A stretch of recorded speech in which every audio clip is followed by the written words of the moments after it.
ಆತ್ಮೀಯ ವಿದ್ಯಾರ್ಥಿಗಳೇ, focus student YouTube ಚಾನಲ್ಗೆ ಸ್ವಾಗತ. ಕಳೆದ ಅವಧಿಯಲ್ಲಿ ನಾವು ರಚನೆಯೊಂದಿಗೆ ಆಟ ಬಗ್ಗೆ ನೋಡಿವ್ರಿ. ಆ ವಿಡಿಯೋ ಯಾರು ಇನ್ನೂ ನೋಡಿಲ್ಲ, ಮೇಲೆ ಐಕಾನ್ ಬಟನ್ ಕಾಣತೈತಿ. ಆ ಐಕಾನ್ ಬಟನ್ ಒತ್ತುವುದರ ಮೂಲಕ ಆ ಪಾಠದ್ದು ಎಲ್ಲ ವಿಡಿಯೋಗಳು ಏನಿರ್ತಾವೆ ರೀ ಆ ಪ್ಲೇಲಿಸ್ಟ್ ಒಳಗೆ ಇರ್ತಾವೆ ರೀ, ಅದು ನೋಡಿರಿ. ಇಂದಿನ ಅವಧಿಯಲ್ಲಿ ಇನ್ನೂ ಒಂದೇನು ರೀ, ಈ ಪಾಠದ ಎಲ್ಲ ವಿಡಿಯೋಗಳು ಡಿಸ್ಕ್ರಿಪ್ಷನ್ ಬಾಕ್ಸ್ ಒಳಗೆ ಕಮೆಂಟ್ ಬಾಕ್ಸ್ ಒಳಗೆ ಲಿಂಕ್ ಕೊಟ್ಟಿರ್ತೀನಿ. ಆ ಲಿಂಕ್ ಒತ್ತುವುದರ ಮೂಲಕ ನೀವು ಆ ಎಲ್ಲ ವಿಡಿಯೋಗಳನ್ನು ನೋಡ್ಬೋದು. ಇಲ್ಲ ಈ ಥರ ಡಿಸ್ಕ್ರಿಪ್ಷನ್ ಬಾಕ್ಸ್ ಒಳಗೆ ಏನು ರೀ ನೆಕ್ಸ್ಟ್ ವಿಡಿಯೋ ಮತ್ತು ಪ್ರಿವಿಯಸ್ ವಿಡಿಯೋ ಅಂತ ಲಿಂಕ್ಗಳದಾವು. ಆ ಲಿಂಕ್ ಮೇಲೆ ಒತ್ತುವುದರ ಮೂಲಕ ನೀವು ನೆಕ್ಸ್ಟ್ ವಿಡಿಯೋನು ಮತ್ತು ಇದರ ಹಿಂದಿನ ವಿಡಿಯೋನು ನೋಡ್ಬೋದು ರೀ. ಇಂದಿನ ಅವಧಿಯಲ್ಲಿ ಏನಂತ ನೋಡ್ರಿ, ಸಮಮಿತಿ ಅಂದರೆ ಏನು ರೀ, ಒಂದು ಚಿತ್ರ ಚಂದ ಕಾಣಬೇಕಾಗಿತ್ತಂದ್ರೆ ಎರಡೂ ಸೈಡ್ ಸೇಮ್ ಇರ್ಬೇಕು ರೀ. ಈ ಚಿತ್ರ ಚಂದ ಕಾಣಾಕತ್ತೈತಿ ಅಂದ್ರೆ ಇದ್ರದ್ದು ಏನು ರೀ, ಇಲ್ಲೊಂದು ನಾವು ಲೈನ್ ಎಳೆದೀವಿ ಅಂದ್ರೆ ರೀ ಇದು ಕರೆಕ್ಟ್ ಈ ಕಡೆ ಅರ್ಧ ಭಾಗ ಏನೈತಿಲ್ಲ, ಈಚೆ ಕಡೆ ಅರ್ಧ ಭಾಗ ಸೇಮ್ ಐತ್ರಿ, ಅದ್ರ ಸಂಬಂಧ ಚಂದ ಕಾಣತೈತಿ. ಇದ್ರ ನೆಟ್ಗೆ ಇಲ್ಲಾಗಿತ್ತಂದ್ರೆ ಇದು ಚಂದ ಕಾಣಂಗಿಲ್ಲ. ಆ ರೀತಿ ಮೇಲೆ ಸಮಮಿತಿಯನ್ನು ಹೇಳ್ತಾರೆ. ನೋಡ್ರಿ ಏನಂತ ನೋಡು. ನಿಮ್ಮ ಸುತ್ತಲೂ ಗಮನಿಸಿ, ನಿಮ್ಮ ಗಮನವನ್ನು ಸೆಳೆಯುವ ಹಲವಾರು ವಸ್ತುಗಳನ್ನು ನೀವು ಕಾಣುವಿರಿ. ಇಂತಹ ಕೆಲವು ವಸ್ತುಗಳನ್ನು ಮುಂದೆ ತೋರಿಸಲಾಗಿದೆ. ನೋಡ್ರಿ, ಇಲ್ಲಿ ವಸ್ತುಗಳದಾವು, ಹಲವಾರು ವಸ್ತುಗಳು ನಿಮಗೆ ಆಕರ್ಷಣೆಯನ್ನು ಉಂಟು ಮಾಡ್ತಾವೆ. ಯಾವ ರೀ ಆಕರ್ಷಣೆ ಉಂಟು ಮಾಡ್ತಾವೆ? ಹೂಗಳು ಮಾಡ್ತಾವ್ರಿ. ಹೂಗಳು ಏನು ಮಾಡ್ತಾವೆ? ಆಕರ್ಷಣೆ ಮಾಡ್ತಾವೆ. ಮತ್ತು ಚಿಟ್ಟೆ ನೋಡಿದೀವಿ ಅಂದ್ರೆ ನಮಗೆ ಆಕರ್ಷಣೆ ಉಂಟಾಗ್ತೈತೆ ರೀ. ಮತ್ತು ಈ ರಂಗೋಲಿನೂ ಎಷ್ಟು ಚೆನ್ನಾಗೈತಿಲ್ಲ ರೀ, ಇದು ಆಕರ್ಷಣೆಯನ್ನು ಉಂಟು ಮಾಡತೈತಿ. ಇದ್ರ ಬಣ್ಣ ನೋಡ್ರಿ, ಬಣ್ಣ ಎಷ್ಟು ಚಲೋ ಆಗೈತಿಲ್ಲ ರೀ. ಮತ್ತು ಗಾಳಿಯ ಚಕ್ರ ಐತಿ. ಈ ಗಾಳಿಯ ಚಕ್ರನು ಎಷ್ಟು ಚಂದ ಐತಿರಲ್ಲ. ಇವ ಎಲ್ಲ ಆಕರ್ಷಣೆ ಮಾಡುವಂತಹ ವಸ್ತುಗಳು. ನೋಡ್ರಿ, ಮೇಲಿನ ಚಿತ್ರದಲ್ಲಿ ಒಂದು ರೀತಿಯ ಸೌಂದರ್ಯವಿದೆ. ಬೇರೆ ಬೇರೆ ಕೋನಗಳಿಂದ ನೋಡಿದಾಗ ಹೂ ಒಂದೇ ರೀತಿ ಕಾಣುತ್ತಿದೆ. ಚಿಟ್ಟೆಯು ಬಗ್ಗೆ ನೀವೇನು ಹೇಳುವಿರಿ ಅಂತ ಅಂತಾರೆ. ನೋಡ್ರಿ, ಇಲ್ಲಿ ಏನು ಮಾಡ್ಯಾರು, ಇದು ಹೂ ಐತ್ರಿ, ನಾ ಈ ಭಾಗದಿಂದ ನಿಂತು ನೋಡಿರೋನು ಸೇಮ ಕಾಣ್ತೈತಿ, ಈ ಭಾಗದಿಂದ ನಿಂತು ನೋಡಿರೋನು ಸೇಮ ಕಾಣತೈತಿ, ಈ ಭಾಗದಿಂದ ನಿಂತು ನೋಡಿರೋನು ಸೇಮ್ ಕಾಣ್ತೈತಿ, ಈ ಭಾಗದಿಂದ ನಿಂತು ನೋಡಿರೋನು ಸೇಮ್ ಕಾಣ್ತೈತಿ, ಈ ಭಾಗದಿಂದ ನೋಡಿರೋನು ಸೇಮ್ ಕಾಣ್ತೈತಿ, ಈ ಭಾಗದಿಂದ ನೋಡಿರೋನು ಸೇಮ್ ಕಾಣತೈತಿ. ಯಾಕಂದ್ರೆ ಇದು ಎಲ್ಲ ಕಡೆಯಿಂದ ಸೇಮ್ ಐತಿ. ಅದು ಈಗ ನಾ ಚಿಟ್ಟೆನ ಈ ಭಾಗದಿಂದ ನೋಡಿನಂದ್ರೆ ಒಂದು ರೀತಿ ಕಾಣ್ತೈತಿ, ಈ ಭಾಗದಿಂದ ನೋಡಿನಂದ್ರೆ ಇದು ಕರೆಕ್ಟ್ ಕಾಣ್ತೈತಿ ಅಂದ್ರೆ ಇಲ್ಲಿ ಹೆಂಗೆ ಕಾಣತೈತಿ ಹಂಗೆ ಕಾಣತೈತಿ ಇಲ್ಲ, ಇಲ್ಲಿ ಈ ರೀತಿಯಾಗಿ ಕಾಣಂಗಿಲ್ಲ ಅಂತ ಹೇಳ್ತೀವಿ. ಇನ್ನು ನೋಡ್ರಿ, ನಿರ್ದಿಷ್ಟ ಆಕರ್ಷಣೀಯವಾಗಿದೆ, ಚಿಟ್ಟೆ ಸಂಬಂಧಿಸಿದೆ. ನೋಡ್ರಿ, ಚಿಟ್ಟೆಯ ಬಗ್ಗೆ ನೀವೇನು ಹೇಳಿವ್ರಿ ಅಂತ ಐತಿ. ನೋಡ್ರಿ, ಬಣ್ಣಗಳು ತುಂಬ ಆಕರ್ಷಣೀಯವಾಗಿವೆ, ಅನುಮಾನವೇ ಇಲ್ಲ ಅಂತ. ನೋಡ್ರಿ, ಇಲ್ಲಿ ಏನದಾವು, ಎಲ್ಲ ಬಣ್ಣಗಳು ಏನದಾವು ಹೆಚ್ಚು ಆಕರ್ಷಣೀಯವಾಗಿದಾವೆ, ಎಷ್ಟು ಚಲೋ ಅದಾವ ಅನ್ನಿಸ್ತೈತಿರಲ್ಲ ಅದ. ಆದರೆ ಚಿಟ್ಟೆಗಳಂತೆ ಸಂಬಂಧಿಸಿದಂತೆ ಇನ್ಯಾವುದು ನಿಮಗೆ ಇಷ್ಟವಾಗುತ್ತದೆ? ಈ ಚಿತ್ರದಲ್ಲಿ ಕೆಲವು ಭಾಗಗಳು ಪುನರಾವರ್ತವಾದಂತೆ ತೋರುತ್ತವೆ ಮತ್ತು ಈ ಪುನರಾವರ್ತನೆಗಳು ಒಂದು ನಿರ್ದಿಷ್ಟ ವಿನ್ಯಾಸದಲ್ಲಿ ಉಂಟಾಗುವಂತೆ ಕಾಣುತ್ತದೆ. ಸುಂದರವಾಗಿರುವ ಈ ರಂಗೋಲಿಯ ಚಿತ್ರದಲ್ಲಿ ಏನು ಪುನರಾವರ್ತನೆಯಾಗುತ್ತಿದೆ ಎಂಬುದನ್ನು ಗಮನಿಸಬಲ್ಲಿರ. ಈ ರಂಗೋಲಿಯಲ್ಲಿ ಹೂಗಳನ್ನು ಕೇಂದ್ರದ ಸುತ್ತಲೂ 90 ಡಿಗ್ರಿ ತಿರುಗಿಸಿದಾಗ ಕೆಂಪು ದಳಗಳು ತಮ್ಮ ಮೇಲೆಯೇ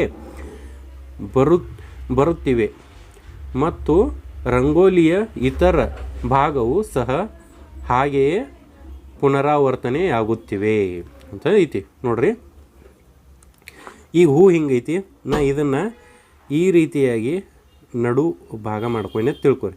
ನಾ ಇದನ್ನು ಏನು ಮಾಡ್ತಾನು, ಈ ರೀತಿಯಾಗಿ ತಿರ್ಸ್ತೇನೆ ರೀ, ಇಲ್ಲಿ ತನಕ ತರ್ತೀನಿ. ಇದನ್ನ ತಿರುಗಿಸಿ ಇಲ್ಲಿ ತನ್ನ ತಿಳ್ಕೊರಿ. ಇದು 90 ಡಿಗ್ರಿ ತಿರುಗಿತು, 90 ಡಿಗ್ರಿ ತಿರುಗಿತಂದ್ರೂ ಸೇಮ್ ಆ್ಯಸ್ ಇಟ್ ಈಸ್ ಬರ್ತೈತೆ ರೀ. ಇದು ಈ ರೀತಿಯಾಗಿ ತಿರುವು ನೋಡ್ರೂ ನಾವು ಬರ್ತೈತಿ. ಇನ್ನು ರಂಗೋಲಿ ನೋಡ್ರಿ, ಈ ರಂಗೋಲಿನ ನಾ 90 ಡಿಗ್ರಿ ತಿರುಗಿಸಿನ ತಿಳ್ಕೊರಿ. ಈ ಭಾಗ ಏನು ಬರ್ತೈತಿ, ಇಲ್ಲಿ ಬರ್ತೈತಿ, ಈ ಭಾಗ ಏನಕ್ಕೈತಿ, ಇಲ್ಲಿ ಬರ್ತೈತಿ. ಅಂದ್ರೆ ಆ ದಳಗಳು ಯಾವ ಜಾಗ ಒಳಗೆ ಅದಾವಲ್ಲ ಅದೇ ಜಾಗ ಒಳಗೆ ಇದ್ದಂಗೆ ಕಾಣ್ತೈತಿ ರೀ. ಇದು ಇಲ್ಲಿ ಬಂದೈತಿ, ಬಟ್ ಏನು ರೀ, ಆ ದಳ ಐತ್ಲ ಆ ದಳ ಅಲ್ಲೇ ಇದ್ದಂಗೆ ಕಾಣ್ತೈತಿ ಅಂತ ಹೇಳ್ತಾರೆ ಅವರು. ಗಾಳಿಯ ಚಕ್ರ ಬಗ್ಗೆ ನೀವೇನು ಹೇಳುವಿರಿ? ಯಾವ ವಿನ್ಯಾಸ ಪುನರಾವರ್ತಿತವಾಗುತ್ತಿದೆ ಎಂಬುದನ್ನು ನೀವು ಗುರುತಿಸಬಲ್ಲಿರಾ? ನೋಡ್ರಿ, ಇಲ್ಲಿ ಗಾಳಿಯ ಚಕ್ರ ಇದು ಒಂದು ಸಲ ಇಲ್ಲಿಂದ ಇಲ್ಲಿ ತಿರುಗಿತ ತಿಳ್ಕೊರಿ. ಇದು ಇಲ್ಲಿ ಬತ್ತಂದ್ರೆ ಇದು ಹೆಂಗೆ ಐತ್ರಲ್ಲ ಹಂಗೆ ಆಕತಿ ಅದು. ಅಂದ್ರೆ ಇಲ್ಲಿ ಏನು ತಿರ್ಗಾಕತ್ತೈತಿ ಅದು. ಈ ರೀತಿಯಾಗಿ ತಿರ್ಗಾತೈತಿ. 90 ಡಿಗ್ರಿಲಿ ನೀವು ತಿರುಗಿಸ್ರೂ ಸೇಮ್ ಬರ್ತೈತಿ. ಈ ರೀತಿಯಾಗಿ ತಿರುಗ್ತೈತಿ. ಇದನ್ನು ನಾ ಈ ಕಡೆ ಜಗ್ಗಿ ತಿರುಗಿಸಿನಂದ್ರೆ ಇದು ಇಲ್ಲಿ ಬರ್ತೈತಿ, ಇದು ಈ ಕಡೆ ಕೆಳಗೆ ಹೋಗ್ತೈತಿ, ಇದು ಇಲ್ಲಿ ಹೋಗ್ತೈತಿ, ಇದು ಈ ಕಡೆ ಹೋಗ್ತೈತಿ ರೀ. ಈ ರೀತಿಯಾಗಿ ತಿರ್ಕೋತ ಹೋಗ್ತೈತಿ ಗಾಳಿ ಚಕ್ರ. ನೋಡ್ರಿ, ಗಾಳಿ ಚಕ್ರ ಬಗ್ಗೆ ನಾವು ಅದನ್ನ ಹೇಳ್ತೀವಿ. ನೋಡ್ರಿ, ಮೊದಲು ಷಟ್ಭುಜಾಕೃತಿಯನ್ನು ನೋಡಿ ಅಂತ ಅಂತಾರೆ. ಗಾಳಿ ಚಕ್ರದ ಬಗ್ಗೆ ಹೇಳತ್ತಾರೆ ಅವರು. ಈಗ ಷಟ್ಭುಜದ ಪ್ರತಿ ಬಾಹುವಿನ ಮೇಲೆ ಯಾವ ಚಿತ್ರವು ಪುನರಾವರ್ತಿತವಾಗುತ್ತಿದೆ ಎಂಬುದು ಹೇಳಬಲ್ಲಿರ. ಅದರ ಪ್ರತಿ ಭಾಗಕ್ಕೆ ಅಂಟಿಕೊಂಡಿರುವ ಚಿತ್ರದ ಆಕೃತಿ ಯಾವುದು ಅದನ್ನು ಗುರುತಿಸಬಲ್ಲಿರ. ನೀವು ಷಟ್ಭುಜದ ಸೀಮಾ ರೇಖೆಯ ಸುತ್ತಲೂ ಚಲಿಸುವಂತೆ ಈ ಆಕೃತಿಗಳು ಹೇಗೆ ಚಲಿಸುತ್ತವೆ? ಉಳಿದ ಆಕೃತಿಗಳಲ್ಲಿ ನೀವು ಇಷ್ಟವಾದ ರಚನೆಗಳು ಮತ್ತು ರಚನೆಗಳಲ್ಲಿ ಪುನರಾವರ್ತನೆಯಾಗುತ್ತಿರುವ ವಿನ್ಯಾಸಗಳ ಬಗ್ಗೆ ಏನು ಹೇಳಿದಿರಿ ಅಂತೈತಿ. ನೋಡ್ರಿ, ಮತ್ತೊಂದೆಡೆ ಮೋಡಗಳಲ್ಲಿರುವ ಈ ಚಿತ್ರಗಳನ್ನು ನೋಡಿ. ಇಲ್ಲಿ ಪುನರಾವರ್ತನೆಯಾಗುತ್ತಿರುವ ಯಾವುದೇ ವಿನ್ಯಾಸಗಳು ಇಲ್ಲ. ನೋಡ್ರಿ, ಈ ಮೋಡವನ್ನು ನೋಡಿದಾಗ ಏನರ ಪುನರಾವರ್ತನೆ ಆಗತ್ತೇನ್ರಿ. ಇದನ್ನು ತಿರುಗಿಸಿಟ್ಟಾಗೂ ಇಲ್ಲಿ ಏನಾಗತ್ತಿಲ್ಲ, ಸೇಮ್ ಬರತ್ತಿಲ್ಲ. ಇಲ್ಲಾಗಿತ್ತಂದ್ರೆ ಈ ರೀತಿಯಾಗಿ ನಾವು ಲೈನ್ ಎಳೆದೀವಿ ಅಂದ್ರೆ ಈ ಕಡೆ ಏನು ಸೇಮ್ ಐತಿರಲ್ಲ, ಈ ಕಡೆ ಆ ರೀತಿ ಸೇಮ್ ಇಲ್ಲ. ಹಂಗಾರೆ ಇದು ಸಮಮಿತಿ ಅಲ್ಲ ಅಂತೀವಿ ನಾವು. ಮೊದಲ 4 ಚಿತ್ರಗಳು ಸಮಮಿತಿಯನ್ನು ಹೊಂದಿವೆ ಮತ್ತು ಕೊನೆಯ ಚಿತ್ರ ಸಮಮಿತಿಯನ್ನು ಹೊಂದಿಲ್ಲ ಎಂದು ನಾವು ಹೇಳಬಹುದು. ಅಂದ್ರೆ ರೀ, ಕೊನೆಯ ಚಿತ್ರ ಅಂದ್ರೆ ಮೋಡಗಳು. ಇನ್ನು ನೀವು ಮೊದಲಿನ 4 ಚಿತ್ರಗಳದಾವಲ್ಲ, ಇವು ಎಲ್ಲ ಸಮಮಿತಿಗಳ ಹೊಂದ್ಯಾವು. ಹೆಂಗಂದ್ರೆ ರೀ, ಇದು ಸಮಮಿತಿಯನ್ನು ಹೊಂದೈತಿ. ನೀವು ಇಲ್ಲಿ ಈ ರೀತಿಯಾಗಿ ಒಂದು ಲೈನ್ ಎಳೆದ್ರಂದ್ರೆ ಈಚೆ ಕಡೆ ಅರ್ಧ ಭಾಗ ಐತಿ, ಈಚೆ ಕಡೆ ಅರ್ಧ ಸೇಮ್ ಭಾಗ ಐತಿ ರೀ. ಇದು ಸಮಮಿತಿಯನ್ನು ಹೊಂದೈತಿ. ಇನ್ನು ನೋಡ್ರಿ, ಇಲ್ಲಿ ನೀವು ಈ ರೀತಿಯಾಗಿ ಲೈನ್ ಎಳೆದ್ರಂದ್ರೆ ಈಚೆ ಕಡೆ ಅರ್ಧ ಭಾಗ ಏನೈತಿಲ್ಲ, ಈಚೆ ಕಡೆನೂ ಅರ್ಧ ಭಾಗ ಅದ ಐತಿ ರಂಗೋಲಿ ಒಳಗೆ. ಇದನ್ನು ನೀವು ಸೇಮ್ ಅನ್ಬೋದು. ಬಟ್ ಗಾಳಿ ಚಕ್ರ ಒಳಗೆ ಏನು ರೀ, ನಾವು ಈ ರೀತಿಯಾಗಿ ಲೈನ್ ಎಳೆದೀವಿ ಅಂದ್ರೆ ಇದನ್ನು ಈಚೆ ಕಡೆ ಏನು ಭಾಗ ಐತಿಲ್ಲ, ಈಚೆ ಕಡೆ ಭಾಗ ಇಲ್ಲ. ನಾವು ಗಾಳಿ ಚಕ್ರವನ್ನು ಹಿಂಗೆ ವಿಭಾಗ ಮಾಡಬಾರ್ದ್ರಿ. ಇಲ್ಲಿ ನಾವು ಅಡ್ಡ ರೇಖೆಯನ್ನು ಎಳೆಯುವುದರ ಮೂಲಕ ಇದು ಸಮಮಿತಿ ಐತಿಲ್ಲೋ ನೋಡಿದ್ದೀವಿ. ಇದೇನಾಕೈತಿ, ಇದು ಕರೆಕ್ಟ್ ಒಂದು ರೊಟೇಟ್ ಆದಾಗ, ಒಂದು ತಿರುವನ್ನು ತಿರುಗಿದಾಗ ಇದು ಇದೇ ರೀತಿಯಾಗಿ ಬರ್ತೈತಿಲ್ಲ ಅಂತ ನೋಡ್ಬೇಕು. ಸಮಮಿತಿ ಒಳಗೆ ಟೈಪ್ಸ್ ಅದಾವ್ರಿ. ಒಂದು ರೇಖಾ ಸಮಮಿತಿ, ಪರಿಭ್ರಮಣ ಸಮಮಿತಿ ಮತ್ತು ವೃತ್ತೀಯ ಸಮಮಿತಿ, ಹಿಂಗೆ ಟೈಪ್ಸ್ಗಳದಾವು. ಇದು ಸಮಮಿತಿನ, ಆದರೆ ರೇಖಾ ಸಮಮಿತಿ ಅಲ್ಲಿದು ಗಾಳಿ ಚಕ್ರ. ನೋಡ್ರಿ, ಮುಂದೆ ಏನೈತಿ, 4 ಆಗ್ಯಾವ ಅಂತ ಹೇಳ್ತಿದ್ವಿ.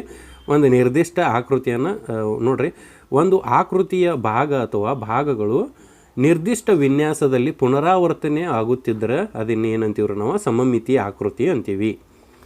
ನಿರ್ದಿಷ್ಟವಾಗ ಒಂದು ಆಕೃತಿಯನ್ನು ಕೊಡ್ಬೇಕು. ನೋಡ್ರಿ, ಇಲ್ಲಿ ಈ ರೀತಿಯಾಗಿ ನಾವು ಭಾಗ ಮಾಡಿರಂದ್ರೆ ಒಂದು ನಿರ್ದಿಷ್ಟ ಒಂದು ಆಕೃತಿಯನ್ನು ನೋಡಾತೈತಿ. ಇದನ್ನು ನಾವು ಈ ರೀತಿ ಭಾಗ ಮಾಡೋಂಗಿಲ್ಲ. ತಿರುಗಿಸಿದಾಗ ಸೇಮ್ ಒಂದು ನಿರ್ದಿಷ್ಟ ಆಕೃತಿಯನ್ನು ನೀಡಾತೈತಿ. ಮತ್ತೇನು ರೀ, ಪುನರಾವರ್ತನೆ ಆಗತ್ತೈತಿ. ಮೊದಲು ಹೆಂಗಿತ್ತಲ್ಲ ಹಂಗೆ ಆಗತ್ತೈತಿ ಅದು ಅಂತ ಹೇಳ್ಬೋದು. ನೋಡ್ರಿ, ಇಲ್ಲಿ ನೋಡ್ರಿ, ತಾಜ್ ಮಹಲ್ ಐತಿ, ಗೋಪುರ ಐತಿ. ನಾ ಏನು ಮಾಡ್ತಾನು, ತಾಜ್ ಮಹಲಕ್ಕೆ ಒಂದು ಕರೆಕ್ಟ್ ಸೆಂಟ್ರ್ ಈ ರೀತಿಯಾಗಿ ಒಂದು ಲೈನ್ ಎಳಿತೀನಿ. ನೋಡ್ರಿ, ಈ ರೀತಿಯಾಗಿ ಲೈನ್ ಎಳೆದ್ರಂದ್ರೆ ಈಚೆ ಕಡೆ ಏನು ಕಂಬ ಐತಿ, ಈಚೆ ಕಡೆನೂ ಅದ ಕಂಬ ಐತಿ, ಈಚೆ ಕಡೆನೂ ಕಂಬ ಐತಿ, ಇಲ್ಲಿ ಕಂಬ ಐತ್ರಿ, ಇಲ್ಲಿ ಒಂದು ಗೋಪುರ ಐತಿ, ಇಲ್ಲಿ ಒಂದು ಗೋಪುರ ಐತಿ. ಈ ರೀತಿಯಾಗಿ ಇವು ಏನಾಗತ್ತವು, ಒಂದು ನಿರ್ದಿಷ್ಟವಾಗಿ ಏನು ಮಾಡಾಕತ್ತವ್ರಿ, ಅವ ಆಕೃತಿಗಳನ್ನು, ವಿನ್ಯಾಸಗಳನ್ನು ಪುನರಾವರ್ತನೆ ಆಗತ್ತೈತಿ. ನೋಡ್ರಿ, ಪುನರಾವರ್ತನೆ ಅಂದರೆ ಏನು ರೀ, ಈಚೆ ಕಡೆ ಇದ್ದಿದ್ದು ಈಚೆ ಕಡೆ ಆಗತ್ತೈತಿ. ಇದಕ್ಕೆ ನಾವು ಪುನರಾವರ್ತನೆ ಅಂತೀವಿ. ಇನ್ನು ಗೋಪುರದಲ್ಲಿ ನೋಡ್ರಿ, ನಾ ಈ ರೀತಿಯಾಗಿ ಒಂದು ಲೈನ್ ಹೇಳಿದ್ನಂದ್ರೆ ಈಚೆ ಕಡೆ ಏನೈತಿ, ಈಚೆ ಕಡೆನೂ ಸೇಮ್ ಐತ್ರಿ. ಗೋಪುರದಲ್ಲಿ ಈಚೆ ಕಡೆ ಏನೈತಿಲ್ಲ, ಈಚೆ ಕಡೆನೂ ಸೇಮ್ ಐತಿ. ಹಂಗಾರೆ ಇದು ಒಂದು ಸಮಮಿತಿ ಅನ್ಬೋದು. ಮೇಲಿನ ಸುಂದರವಾದ ರಚನೆಗಳಲ್ಲಿ ಯಾವ ಸಮಮಿತಿಗಳನ್ನು ನೀವು ಗಮನಿಸಿದಿರಿ ಅಂತ ಅಂದಾರೆ. ಈ ರೀತಿಯಾಗಿ ಸಮಮಿತಿಗಳನ್ನು ಗಮನಿಸ್ತೀವಿ. ನೋಡ್ರಿ, ಇನ್ನು ಸಮಮಿತಿ ಒಳಗೆ ಏನು ಬರ್ತಾವ್ರಿ, ವಿಧಗಳು ಬರ್ತಾವೆ. ಏನು, ಸಮಮಿತಿ ರೇಖೆಗಳು ಅಂತ. ಚಿತ್ರ ಏನಲ್ಲಿ ಚುಕ್ಕಿ ರೇಖೆ ಇರುವ ಒಂದು ನೀಲಿ ಬಣ್ಣದ ತ್ರಿಭುಜವನ್ನು ತೋರಿಸಲಾಗಿದೆ. ತ್ರಿಭುಜವನ್ನು ಚುಕ್ಕೆಯ ರೇಖೆಯ ಉದ್ದಕ್ಕೂ ಮಡಿಚಿದಾಗ ಏನಾಗುತ್ತದೆ? ತ್ರಿಭುಜದ ಒಂದು ಅರ್ಧವು ಮತ್ತೊಂದರ ಅರ್ಧವನ್ನು ಸಂಪೂರ್ಣವಾಗಿ ಮುಚ್ಚುತ್ತದೆ ಅಲ್ಲವೇ? ಇದನ್ನು ದರ್ಪಣಾರ್ಧಗಳು ಎನ್ನುತ್ತೇವೆ. ಅಂತ ನೋಡ್ರಿ ಇಲ್ಲೊಂದು ತ್ರಿಭುಜ ಐತಿ. ಈ ತ್ರಿಭುಜಕ್ಕೆ ಏನು ರೀ ಮಾಡ್ಯಾರ ರೀ, ಈ ರೀತಿಯಾಗಿ ಒಂದು ಲೈನ್ ಎಳೆದಾರ. ಈ ಲೈನ್ ಗುಂಟನ ನಾವು ಏನು ಮಾಡ್ತೀವಿ, ಇದನ್ನು ಏನು ಮಾಡಿದ್ರಿ ಈಚೆ ಕಡೆ ಇದು ತುದಿ ಹಿಡಿದ ಇದು ಕಡೆ ಮ್ಯಾಲೆ ಮಡಿಚಿದ್ವಿ ಅಂತ ತಿಳ್ಕೊರಿ. ಇಲ್ಲಿ ಕರೆಕ್ಟ್ ಇದು ನಡು ಮಡಿಚಿದ್ವು ಅಂದ್ರೆ ಇದು ಮ್ಯಾಲೆ ಹೋಗಿ ಇದ್ರ ಮ್ಯಾಲೆ ಹೋಗಿ ಎಲ್ಲ ಅಂಟ್ಕೊಂಡ್ಬಿಡ್ತತಿಲ್ಲ ರೀ. ಸೇಮ್ ಇದು ಎಷ್ಟು ಐತ್ರಲ್ಲ ಇದು ಅಷ್ಟು ಐತಿ, ಐಕ್ಯವಾಕೈತಿ ಇದ್ರ ಮ್ಯಾಲೆ. ಹೆಂಗಾರ ಇದಕ್ಕೆ ಏನಂತೀವ್ರಿ ನಾವು, ಇದು ಏನು ರೇಖೆಯನ್ನು ಉಂಟು ಮಾಡ್ತೈತಿರಲ್ಲ, ಈ ರೇಖೆಯನ್ನು ಏನು ಉಂಟು ಮಾಡೈತಿರಲ್ಲ, ಇದಕ್ಕೆ ನಾವು ಸಮಮಿತಿ ರೇಖೆ ಅಂತೀವಿ. ಯಾವುದೋ ಒಂದು ರೇಖೆ, ನೀವು ಯಾವುದೋ ಒಂದು ಆಕೃತಿ ತದ್ರೂಪವಾಗಿ ಅಂದ್ರೆ ಅದರ ಮ್ಯಾಲೆ ಐಕ್ಯ ಆಗತ್ತಿತ್ತಂದ್ರೆ ಅದನ್ನೇನಂತೀವಿ ನಾವು ಸಮಮಿತಿ ರೇಖೆ ಅಂತೀವಿ. ಇನ್ನು ಬಿ ಒಳಗೆ ನೋಡ್ರಿ, ಬಿ ಒಳಗೆ ಇದು ಸಮಮಿತಿ ರೇಖೆ ಐತಿ. ಈ ಸಮಮಿತಿ ರೇಖೆ ಈಗ ನಾ ಇದನ್ನು ಮಡಿಚಿನ ತಿಳ್ಕೊರಿ, ಇದು ಕರೆಕ್ಟ್ ಇದ್ರ ಮ್ಯಾಲೆ ಹೋಗಿ ಐಕ್ಯ ಆಗಂಗಿಲ್ಲ. ಯಾಕಂದ್ರೆ ಇಲ್ಲಿ ಏನೈತಿ ರಂಧ್ರ ಐತಿ, ಬಟ್ ಇಲ್ಲಿ ಏನೈತಿ ಈ ರೀತಿಯಾಗಿ ಗುಮ್ಮಟ ಐತಿ. ಈ ಗುಮ್ಮಟ ಇಲ್ಲಿ ಬರ್ತೈತಿ, ಹಿಂಗೆ ಬರ್ತೈತಿ, ಅಂದರೆ ಇದನ್ನು ಸಂಪೂರ್ಣವಾಗಿ ಮುಚ್ಚಂಗಿಲ್ಲ ಅದ. ಈ ಹಂಗಾರೆ ಏನಿರಿ ಸಮಮಿತಿ ರೇಖೆ ಅಲ್ಲ ಅಂದಂಗೆ. ನೋಡ್ರಿ ಇನ್ನು ಮುಂದೆ ಕೊಟ್ಟರು ಏನು ಕೊಟ್ಟರು, ಒಗಟಿನ ಪಜಲ್ 4 ಭಾಗದಲ್ಲಿರುವ ಮತ್ತು ಚುಕ್ಕಿ ರೇಖೆ ಮಧ್ಯಭಾಗದಲ್ಲಿ ಹಾದು ಹೋಗುತ್ತಿರುವ ಚಿತ್ರ ಬಿಯ ಬಗ್ಗೆ ನೀವೇನು ಹೇಳಿದ್ರಿ. ಇದೇನಾಗಂಗಿಲ್ಲ ರೀ, ಸಮಮಿತಿ ರೇಖೆ ಆಗಂಗಿಲ್ಲ. ಯಾಕಂದ್ರೆ ನಾವು ಇದನ್ನು ಮಡಿಚಿದಾಗ ಇದು ಅದರ ಮ್ಯಾಲೆ ಹೋಗಿ ಐಕ್ಯ ಆಗಂಗಿಲ್ಲ. ನೋಡ್ರಿ ಇಲ್ಲಿ ಮತ್ತು ಗುಮ್ಮಟ ಐತಿ, ಇಲ್ಲಿ ತೆಗ್ಗೈತಿ ರೀ, ಅಥವಾ ರಂಧ್ರ ಐತಿ. ಇದು ಇದ್ರ ಮೇಲೆ ಇಟ್ಟಿನಂದ್ರೆ ಇದು ಕರೆಕ್ಟ್ ಮುಚ್ಚಂಗಿಲ್ಲ ಅಂದಂಗೆ. ನೋಡ್ರಿ ಅಲ್ಲ, ಇದು ನಾವು ಇದನ್ನು ರೇಖೆಯ ಉದ್ದಕ್ಕೂ ಮಡಿಚಿದಾಗ ಎಡ ಬಲವು ಬಲ ಅರ್ಧದೊಡನೆ ನಿಖರವಾಗಿ ಐಕ್ಯವಾಗುವುದಿಲ್ಲ. ನಾವು ಅದನ್ನ ಹೇಳಿದ್ರಲ್ಲ, ಒಂದು ಚಿತ್ರವನ್ನು ನಿಖರವಾಗಿ ಐಕ್ಯಗೊಳ್ಳುವ 2 ಭಾಗಗಳಾಗಿ ವಿಭಾಗಿಸುವ ರೇಖೆಯನ್ನು ಚಿತ್ರದ ಸಮಮಿತಿ ರೇಖೆ ಅಂತೀವ್ರಿ. ಅಂದ್ರೆ ರೀ, ಒಂದು ಚಿತ್ರ ಐತಿ, ಈ ರೀತಿಯಾಗಿ ಒಂದು ವೇಳೆ ಚಿತ್ರ ಐತೆ ತಿಳ್ಕೊರಿ. ನೀವು ಅದಕ್ಕೆ ಏನು ಮಾಡ್ತೀರಿ, ಕರೆಕ್ಟ್ ಒಂದು ಸೆಂಟ್ರ್ ಒಂದು ಲೈನ್ ಎಳ್ಕೊತೀರಿ. ಇಲ್ಲಿ ಲೈನ್ ಎಳ್ಕೊತೀರಿ, ಅಥವಾ ಲೈನ್ ಎಳ್ಕೊಲಿಲ್ಲ ಅಂದ್ರೆ ನಡಿತೈತಿ. ಇದನ್ನು ಮಡ್ಸೋದ್ರಿ, ಇದು ಎ ಭಾಗ, ಇದರ ಬಿ ಐತಿ ಅಂತ ತಿಳ್ಕೊರಿ. ಈ ಎ ತುದಿನ ಓದ ಈ ಬಿ ತುದಿನ ಮೇಲೆ ಇಟ್ಟ ಮಡ್ಸೋದು. ಇಲ್ಲಿ ಮಡಿಸಿದಾಗ ಇಲ್ಲೊಂದು ಮಡಿಕೆ ಬೀಳ್ತೈತಿ. ಇದಕ್ಕೆ ನಾವು ಏನಂತೀವಿ ರೀ, ಸಮಮಿತಿ ರೇಖೆ ಅಂತೀವಿ. ಮುಂದೆ ನೋಡ್ರಿ, ಕಂಡು ಹಿಡೀರಿ ಅಂತೈತಿ. ಈ ಅಧ್ಯಾಯದ ಪ್ರಾರಂಭದಲ್ಲಿರುವ ಚಿತ್ರಗಳಲ್ಲಿ ಯಾವುದಾದರೂ ಸಮಮಿತಿ ರೇಖೆಗಳು ಕಂಡು ಬರುತ್ತಿವೆಯೇ? ನೋಡ್ರಿ, ಸಮಮಿತಿಗಳು ಪ್ರಾರಂಭದಲ್ಲಿ ಚಿತ್ರ ಆದವ್ರಲ್ಲೇ ಸಮಮಿತಿ ರೇಖೆಗಳು ಕಂಡು ಬರಾಕತ್ತಾವೇನ ಅಂತೀವಿ. ನೋಡ್ರಿ ಇಲ್ಲಿ ಹೂ ಐತಿ, ಈ ರೀತಿಯಾಗಿ ಸಮಮಿತಿ ರೇಖೆಗಳು ಬರತ್ತಾವು. ಇಲ್ಲಿ ನೀವು ಈ ರೀತಿಯಾಗಿಯೂ ಎಳಿಬೋದು, ಈ ರೀತಿಯಾಗಿಯೂ ಎಳಿಬೋದು ರೀ, ಈ ರೀತಿಯಾಗಿಯೂ ಎಳಿಬೋದು. ಇಲ್ಲಿ ನೋಡ್ರಿ ಸಮಮಿತಿ ರೇಖೆ ಒಂದರ ಯಾಕೆ ಉಂಟಾಗತ್ತೈತಿ. ಇದನ್ನು ಕರೆಕ್ಟ್ ನಾವು ಇದನ್ನ ಮಡಿಚಿದ್ವಿ ಅಂದ್ರೆ ಇದ್ರ ಮೇಲೆ ಹೋಗಿ ಓವರ್ಲ್ಯಾಪ್ ಆಕೈತಿ. ಇನ್ನು ರಂಗೋಲಿ ಒಳಗೆ ಈ ರೀತಿಯಾಗಿ ಸಮಮಿತಿ ರೇಖೆ ಆಗತ್ತೈತಿ, ಈ ರೀತಿಯೂ ಸಮಮಿತಿ ರೇಖೆ ಆಗತ್ತೈತಿ. ಬಟ್ ಗಾಳಿ ಚಕ್ರದಲ್ಲಿ ಏನಾಗಂಗಿಲ್ಲ, ಸಮಮಿತಿ ರೇಖೆ ಆಗಂಗಿಲ್ಲ. ಹಂಗಾರೆ ಇದಕ್ಕೆ ಆನ್ಸರ್ ಏನು ಬರೋದು ಬಿಡೋಣ್ರಿ, ಹೂ ಮತ್ತು ಚಿಟ್ಟೆ ಮತ್ತೇನ್ರಿ ರಂಗೋಲಿ, ಇವು ಸಮಮಿತಿ ರೇಖೆಯನ್ನು ಹೊಂದಿವೆ.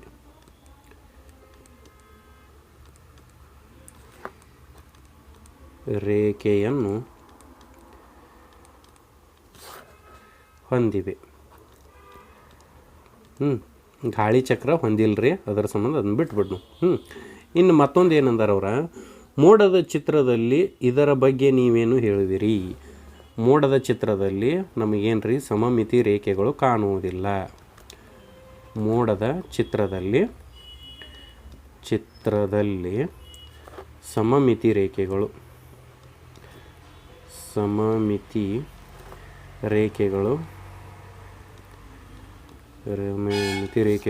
ಕಾಣುವುದಿಲ್ಲ ಅಂತ ಈ ರೀತಿಯಾಗಿ ನೀವು ಬರೀರಿ. ಮುಂದೆ ನೋಡ್ರಿ, ಮುಂದಿನ ಪ್ರತಿ ಚಿತ್ರಕ್ಕೂ ಸಮಮಿತಿ ರೇಖೆಗಳನ್ನು ಇದ್ದಲ್ಲಿ ಅವುಗಳನ್ನು ಗುರುತಿಸಿ ಅಂತ ಅಂದಾರ. ಸಮಮಿತಿ ರೇಖೆಗಳನ್ನು ಎಳೆದು ನೋಡ್ಬಿಡ್ನು. ಇದು ಸಮಮಿತಿ ರೇಖೆಯನ್ನು ಎಳಿಬೋದು ರೀ, ಇದಕ್ಕೆ ಸಮಮಿತಿ ರೇಖೆಯನ್ನು ಎಳಿಬೋದು. ಹೆಂಗಂದ್ರೆ ಈ ರೀತಿಯಾಗಿ ಎಳಿಬೋದು. ಇದನ್ನು ಈ ರೇಖೆ ಹೆಂಗೈತ್ರಲ್ಲ, ಅದ್ರದ್ದು ಉದ್ದಕ್ಕೂ ಮಡಿಚಿದಾಗ ಇದು ಈಚೆ ಕಡೆ ಬಂದ ಓವರ್ಲ್ಯಾಪ್ ಅಂದ್ರೆ ಐಕ್ಯವಾಕೈತಿ. ಇದನ್ನು ನಾವು ಮಾಡಿಸ್ಬೋದು. ಹಿಂಗೆ ಮಡ್ಸಕ್ಕೆ ನಡೆಯಂಗಿಲ್ಲ. ಕರೆ ನಾ ಏನು ಮಾಡ್ತೀನಿ, ಉದ್ದವಾಗಿ ಲಂಬವಾಗಿ ಮಡಿಸ್ತೀನಿ. ಲಂಬವಾಗಿ ಮಡಿಸಿದೆವು ಅಂದ್ರೆ ಇದು ಹೋಗಿ ಇದ್ರ ಮೇಲೆ ಐಕೆ ಆಕೈತಿ.